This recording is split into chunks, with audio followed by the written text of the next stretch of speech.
Hello friends, welcome to GS study 24/7। आज की इस वीडियो में हम पढ़ेंगे एक ऐसा टॉपिक जो हर एग्जाम का फेवरेट टॉपिक है और एक नंबर यहाँ से आता ही है। एक नंबर समझ लीजिए फिक्स हो जाएगा आपका यहाँ से। भारतीय शास्त्रीय भाषाएं, इंडियन क्लासिकल लैंग्वेज, ठीक है, जो किसी भी एग्जाम में आता ही है। आप किसी भी एग्जाम की तैयारी कर रहे हो, UPSC, CSC, NDA, TET exam, railway, SSC, UPSI, constable, किसी भी एग्जाम की तैयारी कर रहे हैं, सभी के लिए इक्वली बेनिफिशियल है। आपको यहाँ मिलते हैं जीएस से रिलेटेड सब्जेक्ट, राज्य व्यवस्था, भूगोल, इतिहास, अर्थव्यवस्था, विज्ञान, पर्यावरण, ये सारे सब्जेक्ट्स जो जीएस से रिलेटेड हैं, सारे सब्जेक्ट्स के आपको पीवाईक्यू प्लस कंटेंट, कॉन्सेप्ट और ट्रिक, सारी चीज़ें यहाँ से मिलेंगी। मैं आपके सामने लाती रहती हूँ इसी तरह एक नए नए वीडियो, छोटी छोटी वीडियो लाती हूँ ताकि आपका टाइम भी वेस्ट ना हो और कम समय में हम ज़्यादा चीज़ें पढ़ सकें। जो भी मुझे लगता है कि ये इंपॉर्टेंट है और ये रिपीटेड टॉपिक है, उसको मैं आपको लेकर आती हूँ। तो वीडियो को एंड तक ज़रूर देखिएगा, फिर रिव्यू दीजिएगा कि आपको ये वीडियो कैसी लगी। चलिए आज की क्लास स्टार्ट करते हैं। सबसे पहले जब हम कोई टॉपिक पढ़ते हैं तो उसका फर्स्ट रूल यही होता है कि हम उसके बारे में जानें कि वो है क्या, ठीक है। तो भारत की शास्त्रीय भाषाएं मतलब क्लासिकल लैंग्वेज ऑफ इंडिया। तो सबसे पहले इसका परिचय पढ़ेंगे कि शास्त्रीय भाषाएं होती क्या हैं।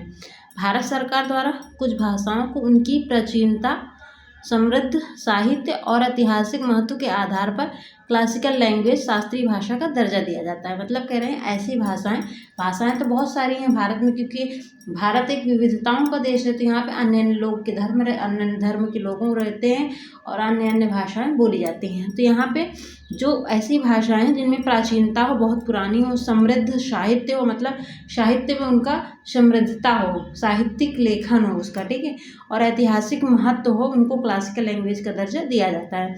यह दर्जा कौन देता है, ये भी पूछा जाता है कभी कभी कि ये दर्जा किसके द्वारा दिया जाता है। संस्कृति मंत्रालय द्वारा क्लासिकल लैंग्वेज का दर्जा दिया जाता है। सॉरी।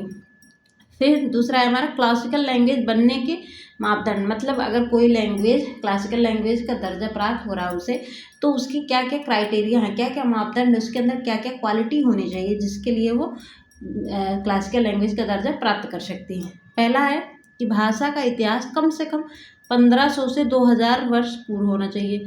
मतलब ये है कि 1500 से 2000 वर्ष पुराना होना चाहिए उसका इतिहास जो है, ठीक है। दूसरा है प्राचीन साहित्य और ग्रंथ उपलब्ध होने चाहिए, उसके बारे में प्राचीन साहित्य हो, ग्रंथ हो, ये सारे उपलब्ध होने चाहिए। तीसरा है भाषा की मौलिक साहित्यिक परंपरा हो, भाषा की अपनी मौलिक साहित्यिक परंपरा हो, वो उसने किसी की कॉपी नहीं की हो, ठीक है। मौलिकता का मतलब ये है कि वो जड़ है, मतलब वो किसी का कॉपी नहीं कर रहा, उसकी खुद की मौलिकता है। फिर चौथा है भाषा का साहित्य किसी अन्य भाषा से उधार ना लिया गया हो, उसका जो साहित्य है वो किसी और से कॉपी करके या उधार करके नहीं लिया गया, उसका खुद का एक साहित्य, उसमें मौलिकता हो, ठीक है। तो ये सारे कब आते हैं, ये जो पॉइंट्स आते हैं, जैसे आप यूपीएससी, एससीएससी की, पीसीएस की तैयारी कर रहे हो तो वहाँ पे जब लिखने के लिए आता है रिटन एग्जाम में, तब ये पॉइंट्स बहुत काम आते हैं, ठीक है। फिर लास्ट में देखेंगे हम कि भारत की शास्त्रीय भाषाएं अभी जो टोटल हो गई हैं वो हमारी 11 शास्त्रीय भाषाएं हो गई हैं, क्योंकि 2024 में हमारे इसमें 5 शास्त्रीय भाषाएं जोड़ी गई, 2024 में ही। इसके पहले केवल 6 ही शास्त्रीय भाषाएं थी, तमिल, संस्कृत, कन्नड़, तेलुगु, मलयालम, उड़िया, मराठी, पाली, प्राकृत, असमिया और बंगाली, ठीक है। ये हमने देख लिया कि 11 कौन कौन सी हैं। 2024 में 5 भाषाएं जोड़ी गई, जिसको मिलाकर अभी 11 हो गई। पहले कितनी थी, 6 थी, ठीक है। अब क्योंकि अभी हम इनको एक एक करके डिटेल में भी देखेंगे ना कि क्या क्या फैक्ट्स आते हैं इनके अंतर्गत, क्या क्या इनसे रिलेटेड फैक्ट्स हैं, उनको सारी चीज़ें हम पढ़ेंगे। पहला है हमारा नोट, क्या है इसमें नोट दिया गया 2025 में कौन कौन सी भाषाएं जोड़ी गई। ये भी इंपॉर्टेंट फैक्ट्स बन जाता है कभी कभी कि मान लिया ऑब्जेक्टिव में दे दिया कि इसमें से कौन सी भाषा जो 2024 में नहीं जोड़ी गई है, तो ये हमें पता होना चाहिए कि कौन कौन सी भाषा 2024 में जोड़ी गई हैं।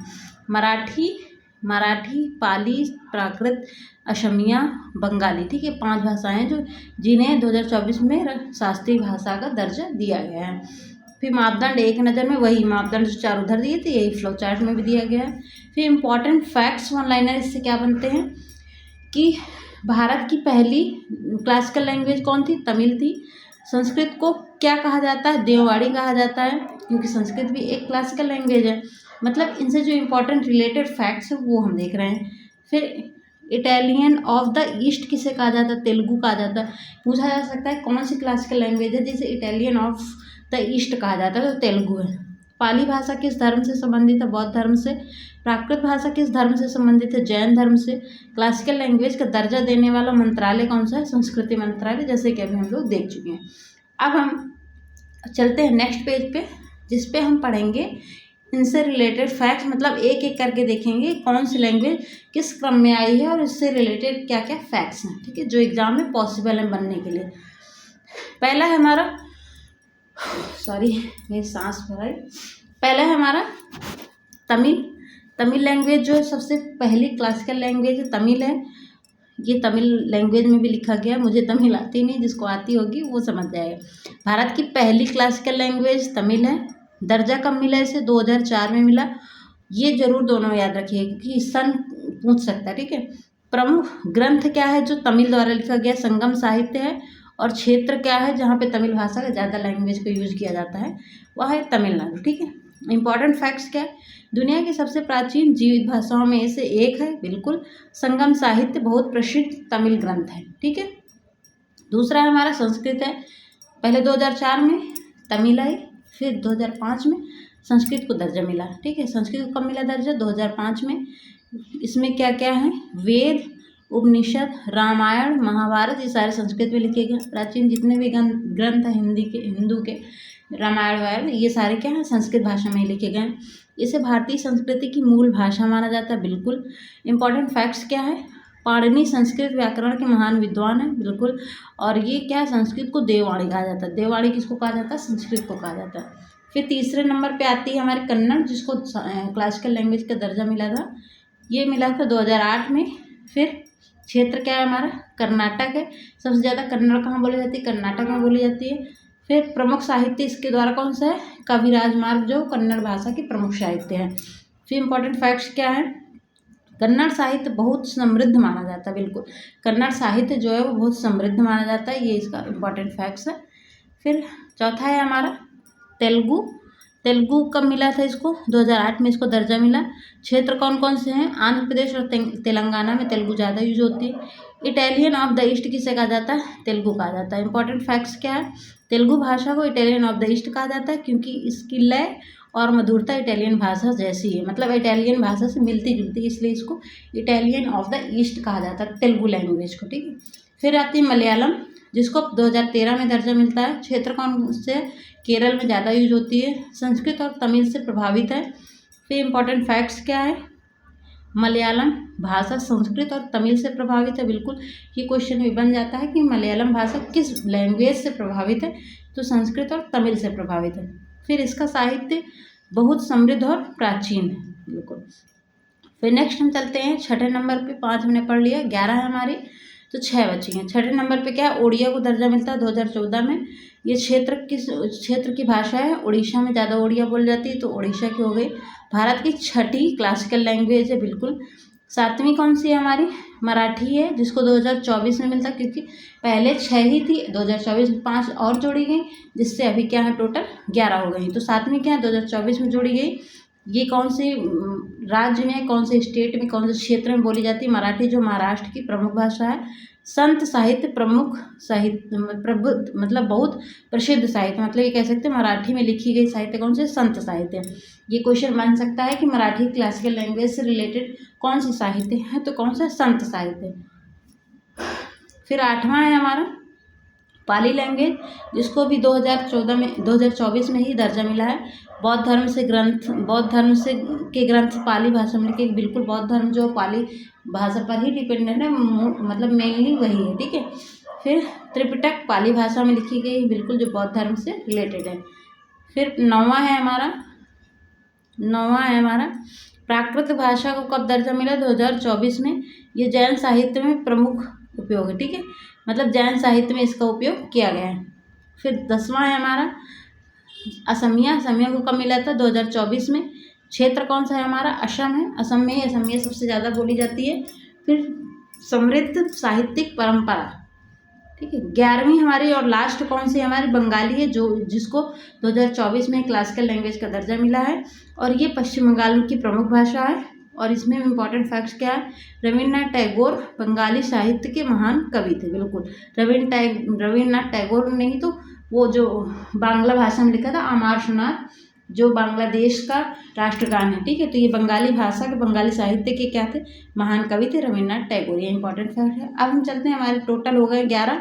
हमने उनके बारे में देख लिया कि क्या क्या सारी चीज़ें थी, क्या क्या इंपॉर्टेंट फैक्ट्स थे अलग अलग डिटेल में सभी लैंग्वेजेस के, सभी क्लासिकल लैंग्वेजेस के। अब हम पढ़ेंगे उन पर बेस्ड PYQ 10 मैं लेके आएंगे प्रैक्टिस के लिए, ताकि आपको ये आंकड़ा हो जाए कि क्वेश्चन कैसे कैसे एग्जाम में बनते हैं, ठीक है। तो वीडियो अगर अच्छी भी लग रही हो, हेल्पफुल लग रही हो, तो प्लीज़ चैनल को लाइक कीजिए, शेयर और सब्सक्राइब करके बेल आइकन प्रेस कर लीजिए, जिससे आपकी एक भी वीडियो मिस ना हो। पहला क्वेश्चन है, भारत की पहली कौन सी लैंग्वेज, क्लासिकल लैंग्वेज कौन सी है? हमारी कौन सी, अभी मैंने पढ़ा तमिल है। फिर संस्कृत को किस नाम से जाना जाता है? देववाणी के नाम से। इटालियन ऑफ द ईस्ट किस भाषा को कहा जाता है? Italian of the east Telugu भाषा को कहा जाता है, ऑप्शन नंबर बी। पाली भाषा मुख्यतः किस धर्म से संबंधित है? पाली भाषा हमारा बौद्ध धर्म से संबंधित है। त्रिपिटक किस भाषा में लिखा गया है? अभी हमने पढ़ा पाली भाषा में लिखा गया, जो कि बौद्ध धर्म से संबंधित है। फिर हमारा 6 है, प्राकृत भाषा का प्रमुख उपयोग किस साहित्य में किया गया है? जैन साहित्य में किया गया है। ओडिशा भाषा को क्लासिकल लैंग्वेज का दर्जा कब मिला? अभी हमने पढ़ा है 2024 में मिला है ना, इसमें ये 2024 ही तो है, अभी तो हाल में मिला है उसको, ओडिशा को। क्या है हमारा, नहीं एक बार मैं कंफ्यूज हो गई, एक बार मैं देख लेती हूँ। ओडिया भाषा को 2014 मिला, सॉरी 2014 में ही कंफ्यूज हो गई थी, सॉरी इसके लिए, कभी कभी कन्फ्यूजन हो जाता है। तो ओडिया भाषा को कब मिला था? 2014 में मिला था। संगम साहित्य किस भाषा से संबंधित है? तो संगम साहित्य हमारा किस भाषा से संबंधित है? बोलिए, तमिल से, ठीक है। फिर उसके बाद आता है कन्नड़ भाषा का प्रमुख साहित्य कौन सा है? कन्नड़ भाषा का प्रमुख साहित्य कौन सा है? संगम साहित्य है, या कविराज मार्ग है, या त्रिपिटक है?